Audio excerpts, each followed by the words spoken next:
first artist who's been performing today is Julianne O'Malley.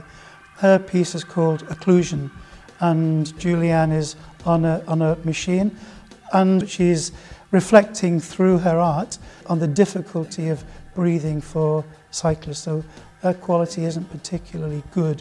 Pamela Sullivan has been doing some work today on a warning, and she's put together a small exhibition around kind of a skeleton inside a cocoon, and the cocoon disintegrates in the rain and it reveals this skeleton, and it's a warning about what will happen to us if we don't take seriously air quality. Tristan Brady-Jacobs has been doing his Liverpool Glorms, which is dressing people up in gas masks and different forms of futuristic dress, and that's to look at the whole question of breathing, living, what will become of the human race, what are we making of ourselves. Today is one of the culmination points of the event project. Last weekend, from my point of view, on the Saturday at the Blue Coat was a major turning point because I was able to get a whole day of getting people dressed up as glorms, and then I've spent the days since converting those into paste-up images, and those paste-up images have now been converted into paste-ups or paper prints, and we've started to paste them up on the walls of the city. Behind me we have the art installation from Tomo, who is a Liverpool artist who has interpreted the question of poor air quality and the very best vehicle which there is to improve it, which is a bicycle. So he's called his installation Clean Air Vehicle, and sadly Liverpool City Council refused permission for this installation to occur at all.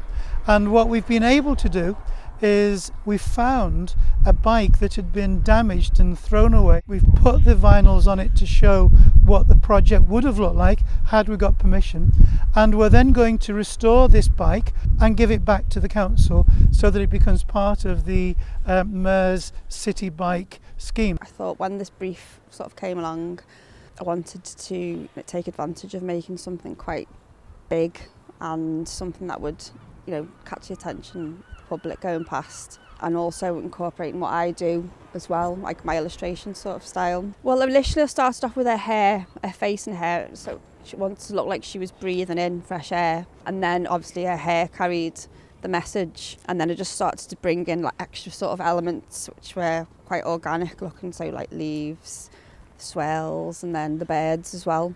Today's been the final day of our Vent Liverpool Air Quality Festival. We concluded with a public forum where 4 of the 5 artists that have been involved in the festival and the main scientist advisor have shared their experience of putting the whole thing together and of each one's installation.